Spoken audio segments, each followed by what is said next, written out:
What? Okay. Can you hear me? Yeah. Has the sound improved? The static is gone on my end. You need to send the message that draws.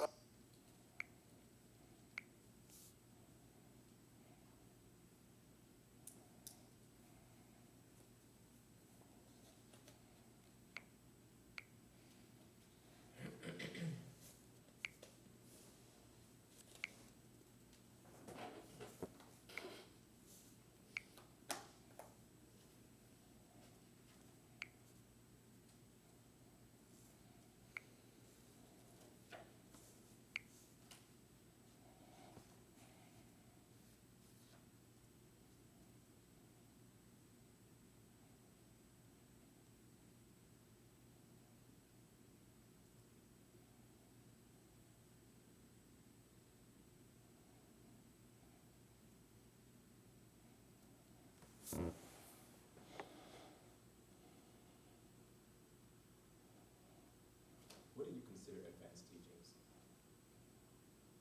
I remember you saying many times you haven't gone into the deeper teachings with us yet.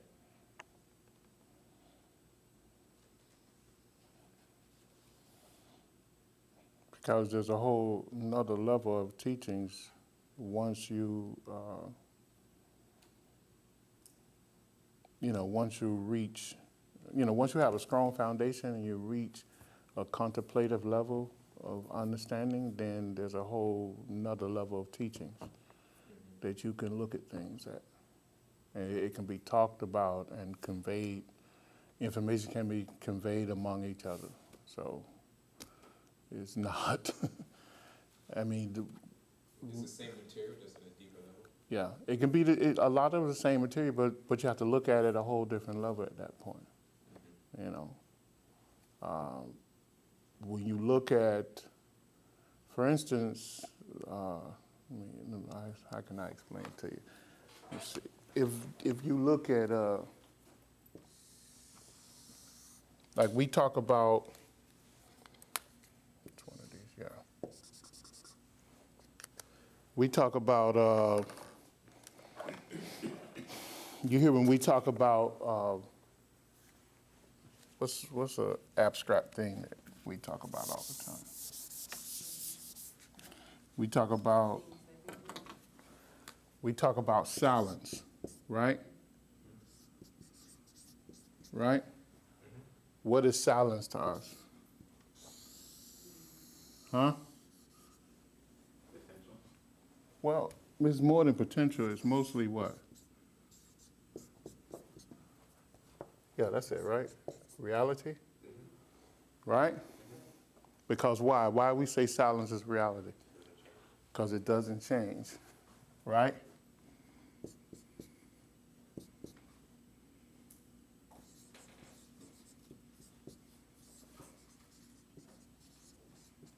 Silence don't change. Now, most people can't understand that. They can't see that.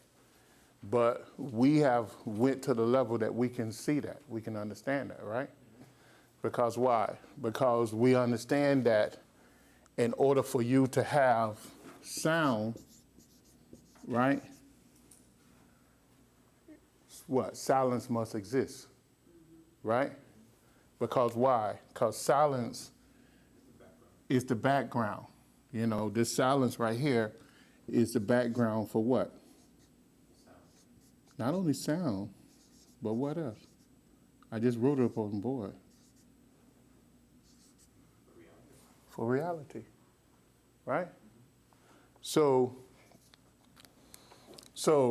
we understand that sound does what? It manifests itself, and then what it does? It unmanifests itself, right? But what's still there?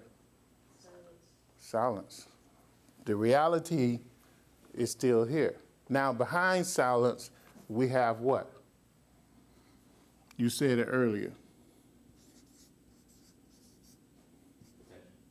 Potential.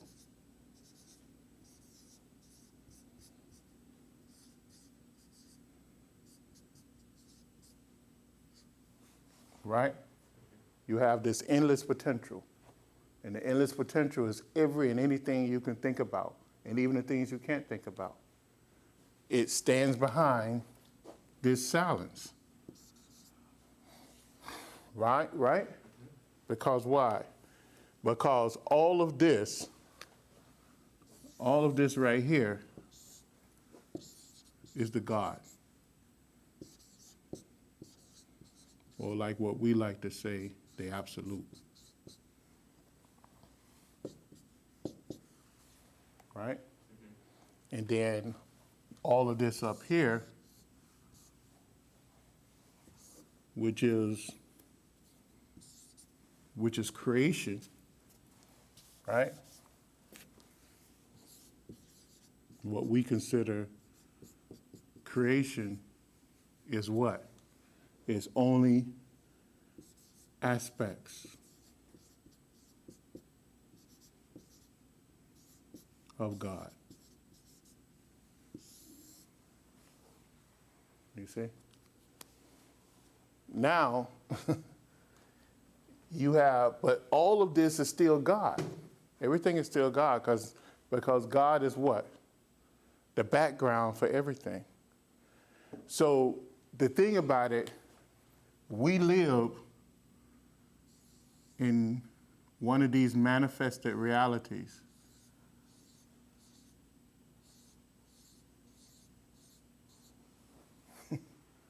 If you could look at it like that. So the level of your understanding and awareness comes from here. And when you get into a meditative or a contemplative state, you begin to understand this and the reality of it. And then a whole nother set of laws of karma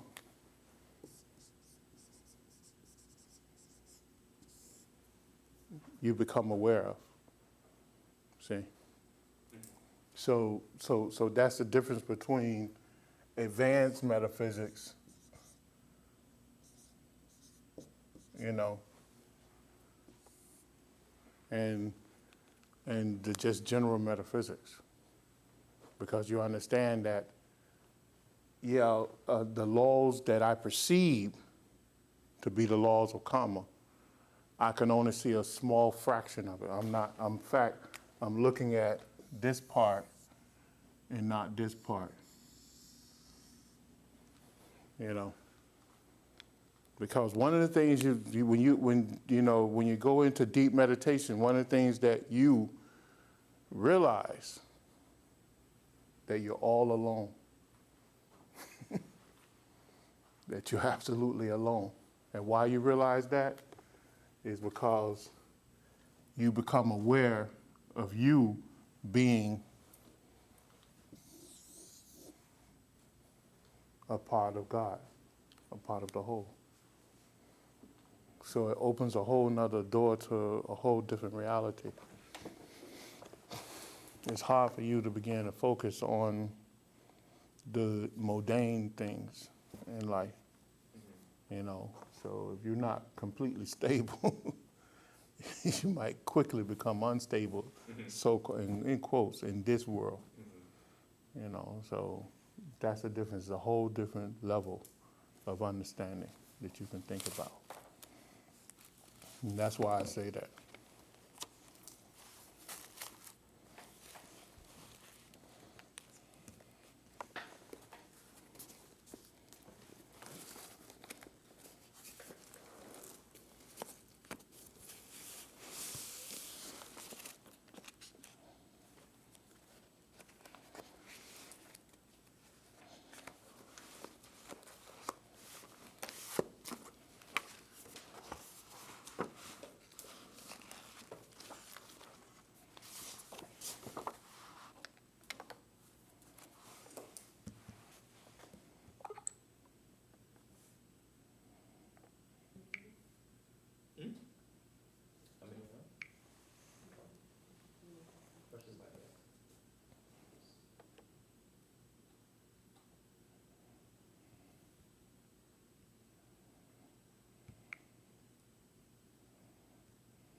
Um, I think things will work itself out. I think that we are going into, or is in what we call the 1,000-year reign. I think we are, yeah. No, we already in Kali Yuga. Kali Yuga started 5,000 some years ago. Kali Yuga started 5,000 some years ago. We already there. We are with the death of Sri Krishna. But I think that we're in that 1,000-year reign that will, huh? Yeah, for the next master, yeah. I think we have entered it, or we are getting ready to enter it. I think we're almost there. So I think that over the next 1,000 years, things are going to drastically change. The level of consciousness of man is going to shift. I think that we might see the coming of the next master during that time. And, I think that that a lot of evil people that's on this earth, or quote evil people, that people that's holding the mass of the population behind will have to either leave or change. But I think things always happen in a slow pace, and it's not going to happen in our timetable, So, we'll probably have been reborn here on earth many times before it happened within that 1,000-year reign. But I think we're in it. I think it's happening now.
Okay. You can hear me now? Yes.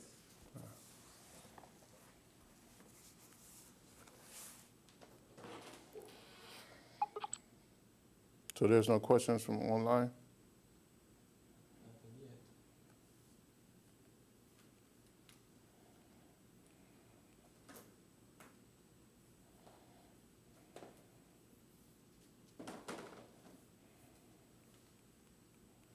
In the lecture I listened to over the Hmm? in the lecture I listened to yesterday.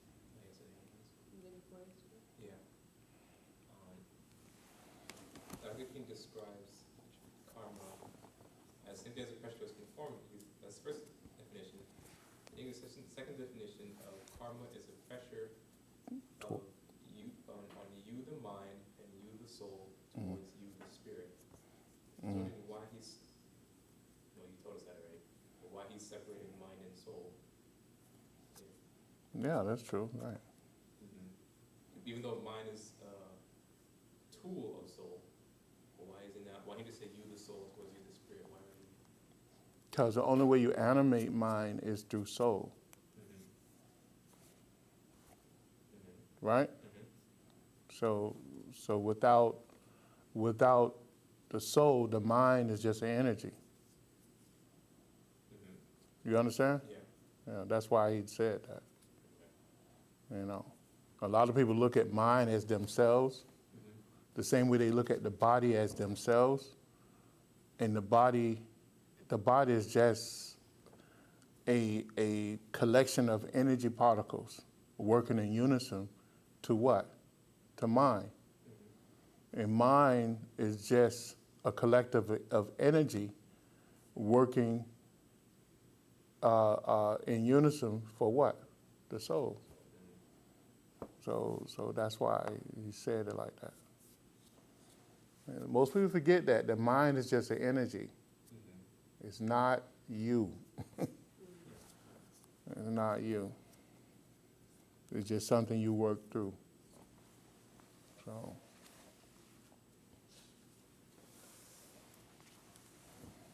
I mean, we talk about that in the Constitution of Man, yeah, so. But most people forget, they don't, most metaphysicians, they speak as though mind is a part of you, is that it is you, is the reality of you. Yeah, and that consciousness and that that the soul is above, that they interchange soul and consciousness almost together when it's not that. And then when you separate it, people begin to criticize you, saying, oh, that's not right, but all the ancient books tell you that's the way it is. Soul is something totally outside of consciousness. It is the creator of consciousness. It's the formation of consciousness. It's the thing that formulates and format consciousness so that it can work in conjunction with all the other energy components. So it's, you have to understand that.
So there's no other questions?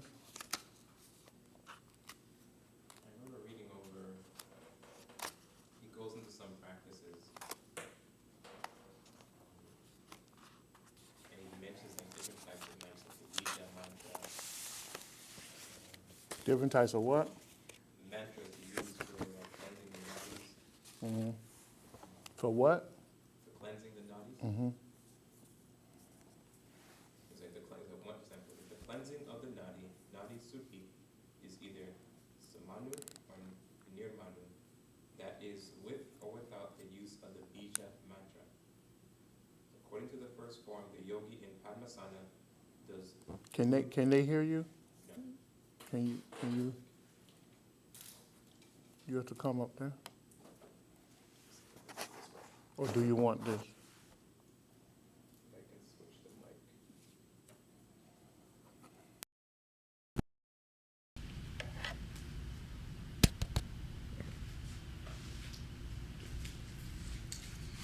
It is necessary that the nadi should be cleansed. Tell them what book you read. Serpent Power, Chapter 6, page 216, the final paragraph. It's necessary that the nadi should be cleansed, for air does not enter those which are impure. Months or years may be spent in the preliminary process of cleansing the nadis. The cleansing of the nadi suddhi, is either smanu or nirmanu, that is, with or without the use of bija mantra. According to the first form, the yogi in Parmasana does guru nyasa, according to the directions of the guru. Meditating on yam, he does japa through Ida of the bija 16 times, kumhaka with japa of bija 64 times, and then exhalation through the solar nadi and japa of bija 62 times. This fire is raised from Manipura and united with Prithivi. Then flows inhalation by the solar nadi with the Vani bija 16 times, Kumhaka with 64 japa of the bija, followed by exhalation, the lunar nadi and japa of the bija 32 times. He then meditates on the lunar brilliance, gazing at the tip of the nose, and inhales by Ida with japa of the bija Tham 16 times. Kumhaka is done with the bija Vam 64 times. He then thinks of himself as flooded by nectar and considers that the nadis have been washed. He exhales by Pingala with 32 japa of the bija Lam and considers himself thereby strengthened. He then takes his seat on the map of kusa grass, a deerskin, etc., and facing east or north does pranayama. For its exercise there must be in addition nada suddhi, purification of nerves, consideration of proper place, time, and food. Then he goes into some descriptions of the good places. But I had questions on what were those mantras he refers to. Yeah, he actually told you, isn't it? Yeah, the yam and tham ones. No, I explained that to you all before. Mm-hmm. You were breaking down the chakra. You don't remember? Yeah, you go with the seed mantras on each. No, but I explained to you that you had to do what first? In order to petals. gain spiritual. You have to cleanse the nadis and then go through the Turn petals. the mic back on.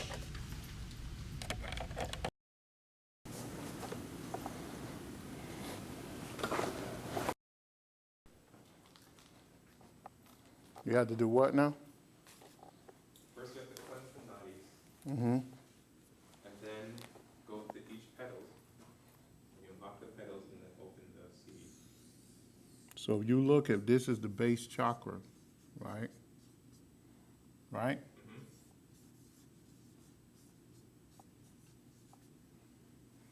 Then the base chakra, you have the 4 petals or BJs.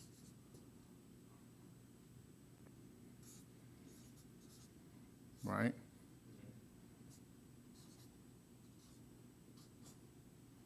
Which is almost like a,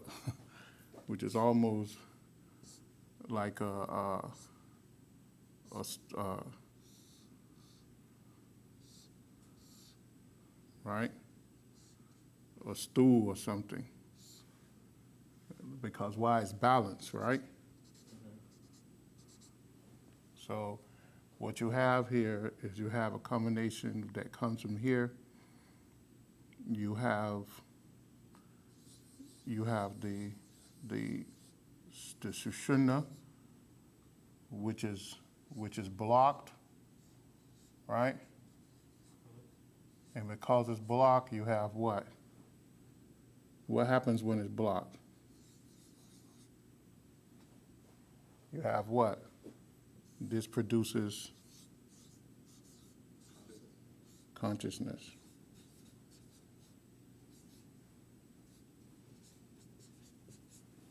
Right? In fact, it produces self-consciousness. So from this comes the petals or BJs, right? Yeah.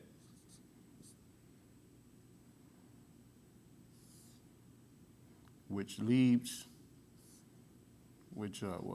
it leaves this, right? It leaves it and does what? You remember? That's the nadi flows. Yeah. Nadis flow through the petals.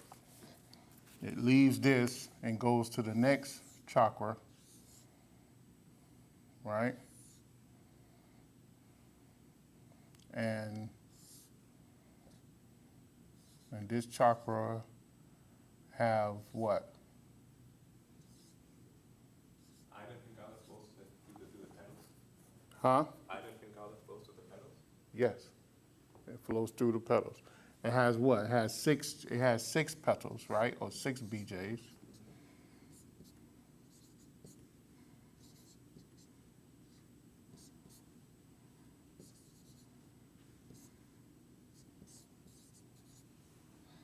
So what happens here, when they come here, they exit these petals.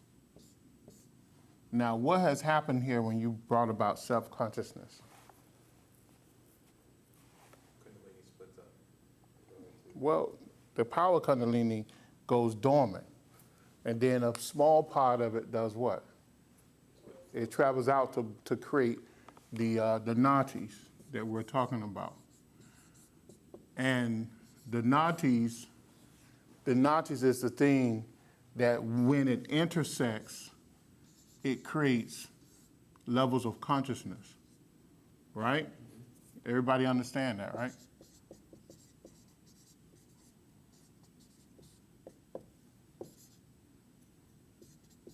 Oh, shoot.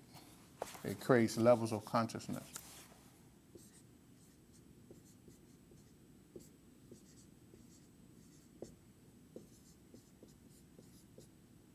Because it creates levels of this self-consciousness. Now, but the most important thing here is to understand what happens at this chakra.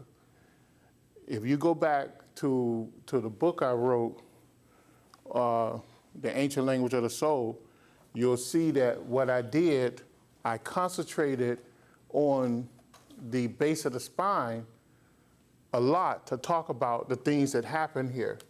When the forming of this self-consciousness, you had an introduction of what?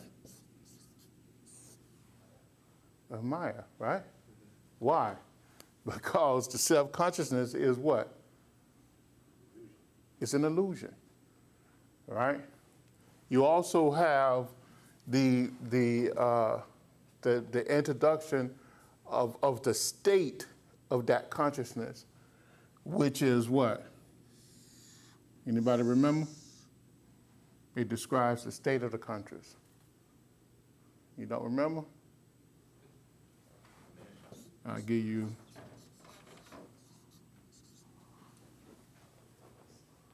And what else? Huh? Right? And it's, yeah. What? V, yeah. Spell it for me. S-A-T-T-V-I-C. Yeah, S-A-T-T-V-I-C. Right? You have this introduction. You know, because why? Because of why? It splits into, Huh? splits into different qualities. It splits into different qualities. See? And it's describing to you the state of this self-consciousness. Now, because of this adopted reality, right? As the energy flows up, it forms in a sense that's opposite to a true reality. It creates a whole different reality. It's still bound by the laws of karma, but it enacts a pressure that doesn't function on the higher realms, you know, in the same way. So that's what happens. So because of that, when the yogi begins to try to develop his spiritual awareness, he have to clean, he have to cleanse. You know, all of this have to be clean. You know, he have to clean it out, because the domino effect of this is to cause thoughts and actions contrary to the law that's only going to increase the negative pressures against this state of self-consciousness. So therefore, what needs to happen is that the first step is a cleansing, and that's why when you look at the 8 limbs of Raja Yoga, or the 8 limbs of yoga itself, you have yama, right? And you have niyama, right? Which is the first 2 steps. See? Because why? What is that telling you? You need to take control over your thoughts and actions, and you need to introduce some type of bhakti into your actions. So what he's talking about is to now the seed mantras themselves, right? That was placed there by the soul within the chakra is correct. See? So the seed mantras is the key to cleansing that flow of energy. If you can activate the seed mantra positively, then you can cleanse the energy flowing through that chakra from the contaminated flow of energy traveling through the nadis itself. So the first thing you're taught is to bring about a cleansing of the petals. But since it's so spreaded and so entrenched, we have to use the techniques of yama and niyama in order to begin. We have to start on a physical level, a mental level, you know. Well, a mental, physical level, and then a mental level, then an emotional level, and then a spiritual level. So that's what he's, in other words, that's what he's getting at. He was describing a partial technique that's used in order to bring about a cleansing of the nadis. But that's why, because in the base of the spine, when you have that split, when you have the whole becoming the not whole, and creating that Ida and Pingala flow of energy, which is a mental and vital flow of energy, what happens in the midst of all of that, you have a state of Maya introduced into the midst because of self-consciousness. And with that, you have the what it's called, it slips my mind now, the gonads, which is the tamas gonads, the rajas. You have the split of how mind will operate now, because the gonads is the state of mind. So you have this dark state of mind, which is accompanied with Maya, right? And then you have this rajas, which is also a strong Maya theme, because it's still illusion, and which which has desire connected to it more than anything. And then you have the sattvic state, which is very small at those first 3 levels of mind. So that's what he's talking about. You have to cleanse those nadis. Those nadis have to be cleansed in order to evolve yourself. All right? Any other questions? Did I answer that for you? Yes. Any other questions?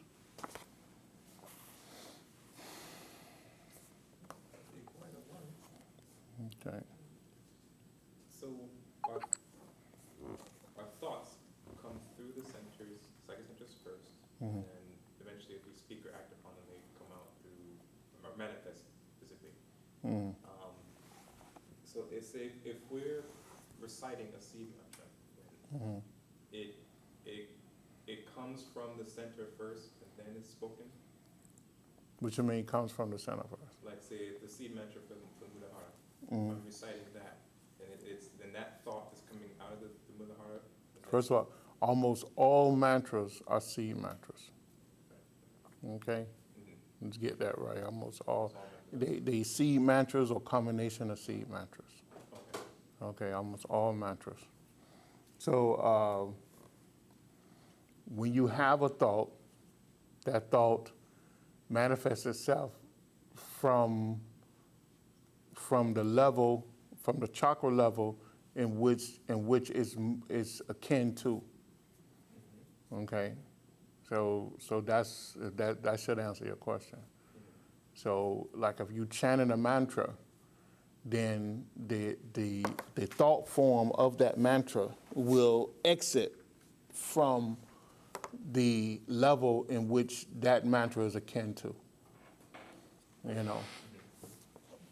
So I mean that should answer your question? Yeah. Okay. Now you I like to look at it as though when you chant a mantra, you are decoding and coding and decoding your aura. You understand? So in other words, you're cleansing your aura, and that's the magical effect of a mantra, more than almost any other mantram, which they call affirmations, because affirmations is a combination of words that's been subjective to many definitions and many emotions over the years. You understand what I'm saying? But Sanskrit mantras have been Sanskrit mantras. You know, it holds a specific meaning and sound, and it hasn't been it haven't been diluted so much. You know, so that's the thing that helps keep its potency. In other words, if I look at the word love, from the word love or even like, I can bring 4 or 5 different meanings, right? And those meanings can be, I would say 80% of those meanings might appear to be good, right? But on a spiritual level, they may not be good. You understand? Now, but to the general public, they might be good. But the ability to tap into the spiritual flow of energy of that particular word is probably 2, 3, 4%. You know. So that's why affirmations, they don't have the potency of a mantra, because a mantra has an effect that it actually is actually a combination to the chakras, to unlocking the flow of energy within a chakra, which is vast difference, you know. So when you place mantra up on the board, because of the sacred language and because it's been a sacred language for so long, so many people have really tapped into it. There's no immediate meaning goes to that word, except for what you introduce at that time. See, you know, there's no real universal meaning to it. You know, although most people know that it's something sacred. you know. And so that's the, that's a big difference with most mantras. Not all mantras, but most mantras, you know. So like for example, just thinking, the AUM, Mm-hmm. would that be a mantra tied to like the highest, like to the crown center, or would it come from the centers tied to the solar Mahabindu? Well, the AUM is tied to all the mantras. Okay, all the mantras originated from the AUM. Okay, so you can tap into all the energies of the chakra system, all 108 chakras in the body by chanting the AUM. Which is what gives it its creative Which power. gives its creative power. It doesn't give its Well, creative yeah, power, yeah. but is a way to tap into that creative power.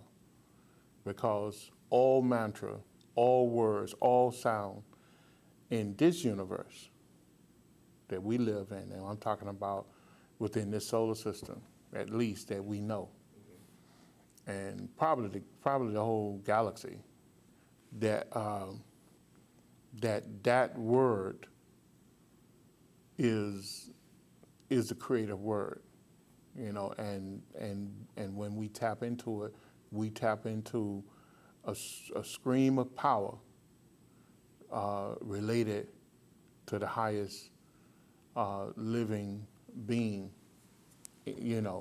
within our circumference, which is the sun, and all the planets of the solar system. So. Since each planet takes that sound from the sun and modifies it and sends out their sound, and each planet must have a version, its own version of the AUM. Well, the AUM is still the AUM on each planet. Now, the derivatives, the different mantras that they abstract from the AUM might be different, but the AUM is still the AUM. It's unchangeable, So now when the solar lords use the AUM to push out the tremendous power from the sun to go to all the different planets, or as the ancient one said, that they release these Tavic rays, these Tava rays to all the planets. Now, what they put in it, their intention might be different for each planet. That's a whole different thing. But it's still it's just like we said, that baseline is still reality. It's still so that AUM is closer to reality than anything else. In other words, everything else is just a part or piece of it. So that's the difference. You understand what I'm saying? Yeah. All right.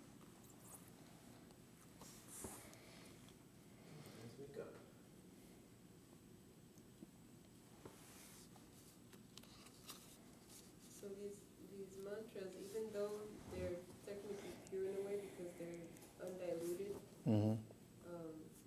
they can still be colored by your intention when you're saying the mantra, right? Yeah. So if it's a selfish negative intent, you're writing that karma for yourself, right? Yeah, but the pressure you create is different. You understand that? The pressure is different. Also, In a sense that if my intent, if I take a glass of water and my intent is to turn that water into Kool-Aid, right, which might be introducing negative properties, right, into the water, then the result of that will be a negative pressure against me and whoever drinks it.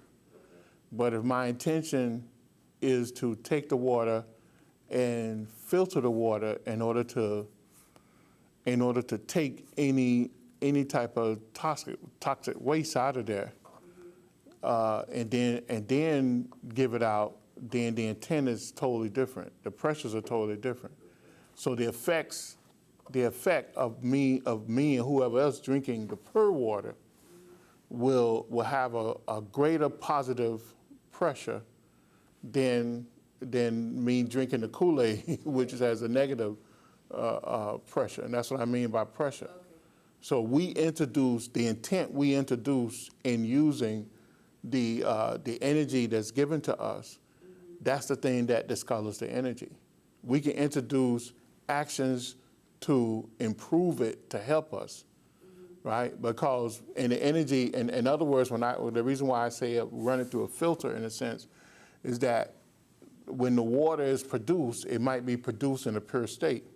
But by the time it comes through the toxic atmosphere to get to us, it has some of our environmental contaminants in it.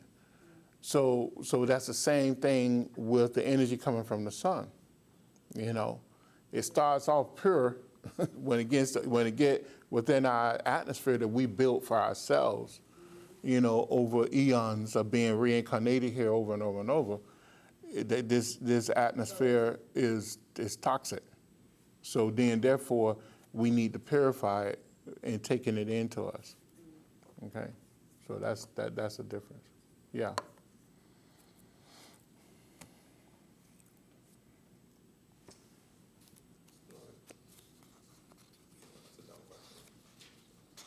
Nothing's a dumb question. It says,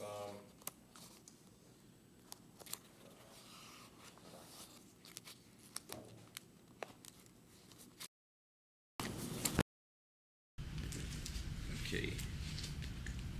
Hello? Okay. It is Serpent Power again, chapter 6, page 217, about the middle of the page. It says, for its exercise, it's talking about pranayama, there must be, in addition to nadi suddhi, purification nerves, consideration of proper place, time, and food. Thus, the place should not be so distant as to induce anxiety, nor in an unprotected place, such as a forest, nor in a city or crowded locality, which includes distraction. The food should be pure and of a vegetarian character. It should not be too hot or too cold, pungent, sour, salt, or bitter. Fasting, the taking of one meal a day, and the like are prohibited. On the contrary, the yogi should not remain without food for more than 1 yama, 3 hours. The food taken should be light and strengthening. Long walks and other violent exercise should be avoided, as also, certainly in the case of beginners, sexual intercourse. The stomach should only be half filled. Yoga should be commenced, it is said, in spring or autumn. As stated, the forms of pranayama vary. Thus, Sita, which is either with or without bija, is according to the former form as follows. The sadhaka meditates on Vidhi Brahma, who is full of Rajoguna, red in color, and the image of Akara. He inhales by Ida in 6 measures, mantra. Before Kumhaka, he does the Udiyana Bandha Mudra, meditating on Hari, Vishnu, as Sattva Maya, and the black bija, Ukra. He does Kumhaka with 64 japa of the bija, then meditating on Siva as blah, blah, blah. So my question there wasn't a question, but when the law changed, meaning we're to be in the world, not of it type of thing, we're no longer allowed to seclude ourselves, how much of these recommendations kind of change as well? Because, for example, he talks about not secluding ourselves, but not being in a city when we're doing our practices. It's in the West, we really can't do that, especially if we live in a metropolitan area. Well, you can, because most of our, you want to turn the thing on?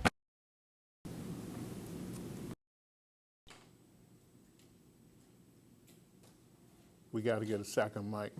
Yeah. You can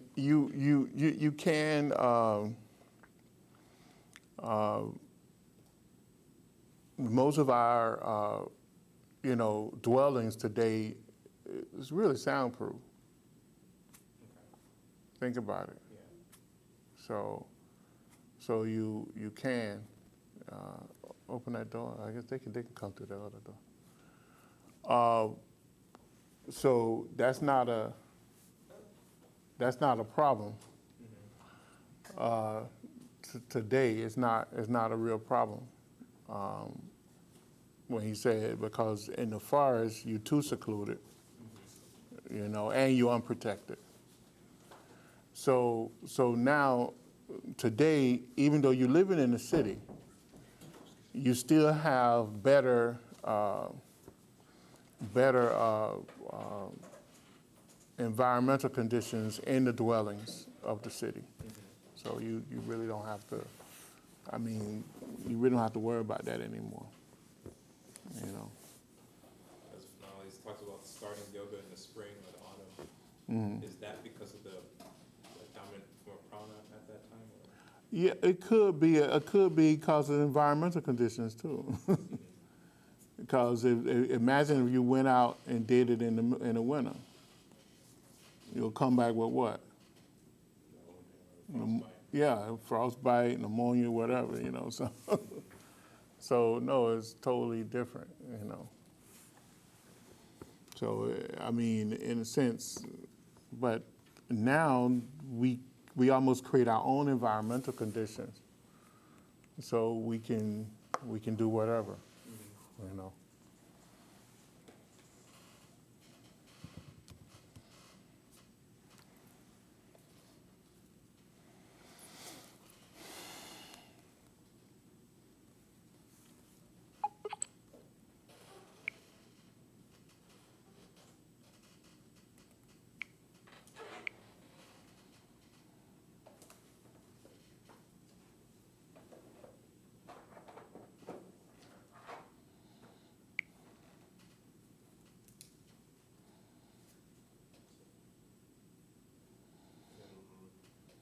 This is where I got to in my reading. It goes into a visualization.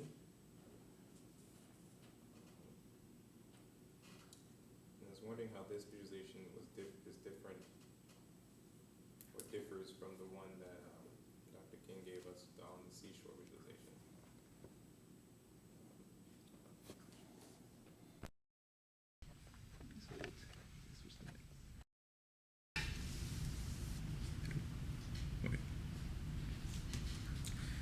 Page 218, I guess that's the second paragraph.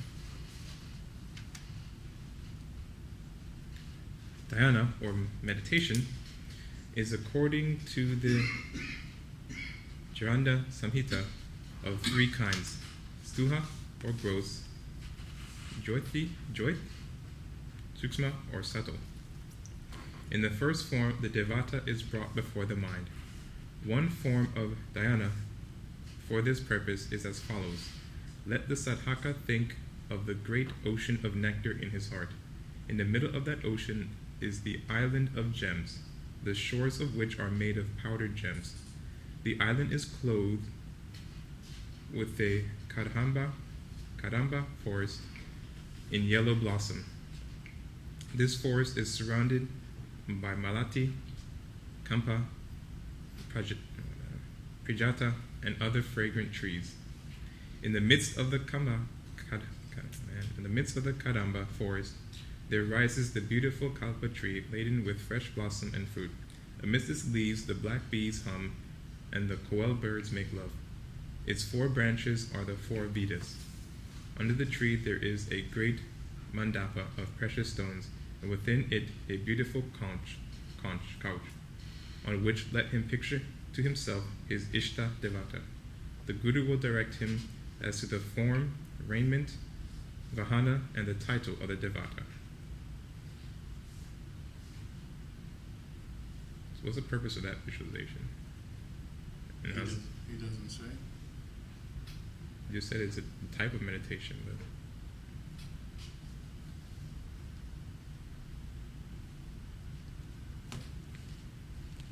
saying, what was his thing before that? Was he talking about, Some of the three kinds of meditation: the stula, gross, joy, J-Y-O-T-I-H. was it to bring about,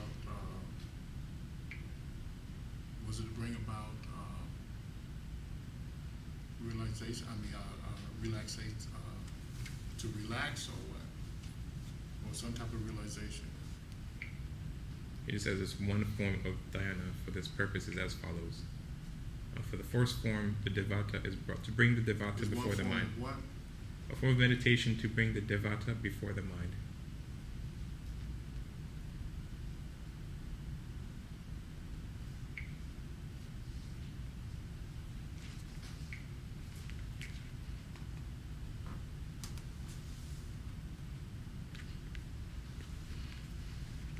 It doesn't, let me see it. Spell the word out. D-E-V-A-T-A.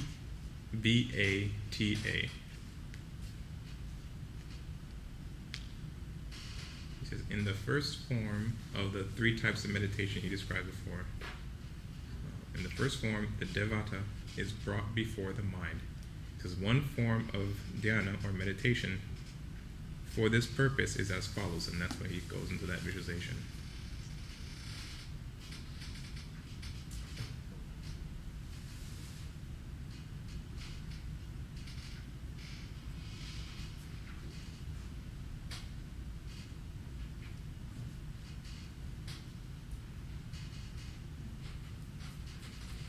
You say D? D-E-V-A-T-A. D-E. And what? V-A-T-A. V-A? Yeah, V as in Victor. T-A? Yeah.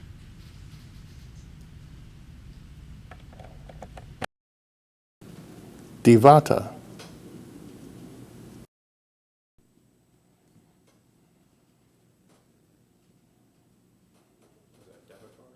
Yeah, that's what that is. That's the Lord. That's on a higher spiritual, like God or deity of God. That's what that is. So that practice will bring your avatar to you? Or Yeah, it's really to contact, to have you contact your higher self, your superconscious mind, or the higher spirit within you. So that's what that is. Isn't that what going into silence? Yeah, that's what going into silence is the same thing. Y'all got this, right? So any other questions?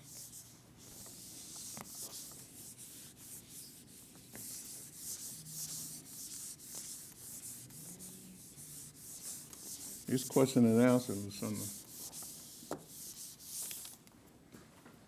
Did y'all get this down too? Huh? I got another feeling. Okay.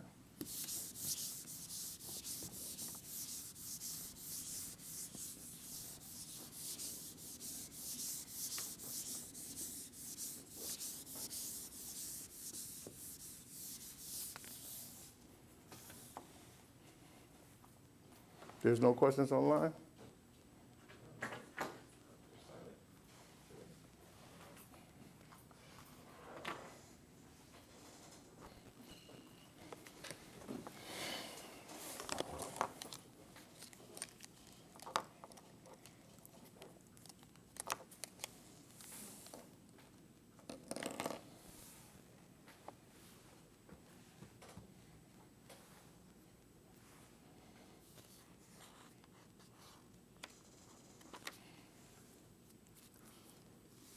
So next week we'll have another question and answer session. So those people online, if they want to either write in a question, or ask a question while online, they can do it now. I mean, they could do it over the next couple of days. Huh? Email to us as well. Yeah, email. They can email us mysticknowledge center@gmail.com.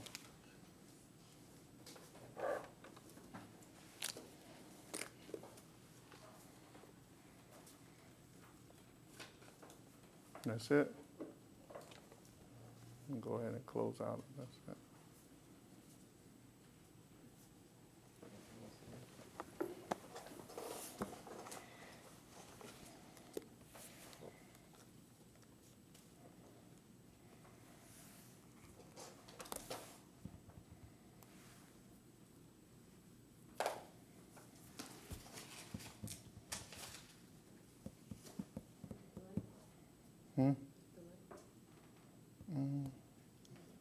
Doesn't matter.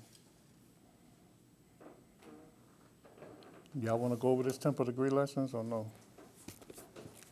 Or did y'all do it before I got here? No, we just made flashcards. Okay.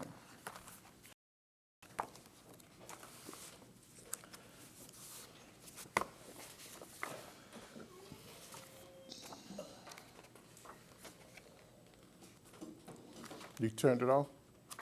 Like, if I close, Yeah, go ahead and close it out. with the prayer, just close. Just close it. Well, how many people there? Not many? It was 5,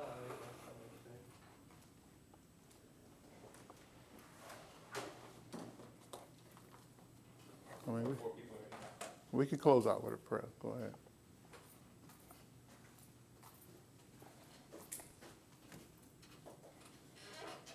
Hit that light.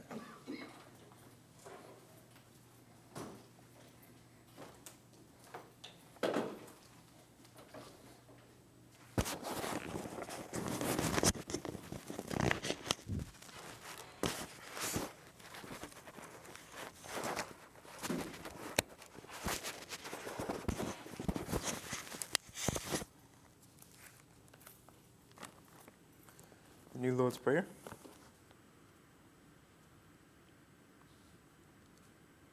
O divine and wondrous Spirit, O everlasting Lord of hosts, send forth now through me thy great and lasting power. Allow me, Almighty God, the lasting privilege of radiating to all the world thy great love, so that those who suffer may be given the power and energy to rise above their weaknesses. Almighty God, in great humility do I ask you to send forth your power, to give to me this great lasting privilege of being a channel, so that my suffering brothers may be helped and guided and healed and lifted into thy light, so that they who know not may look up and in doing so receive to their higher selves your divine counsel. Almighty God, this day have you granted me a divine privilege. I ask you now to give to me the strength so that never again will I turn from my inner vision of you. Om Shanti, Shanti, Shanti. In praise of your greatness, O God, doth my soul sing. Grant it energy to sing on forever and forever.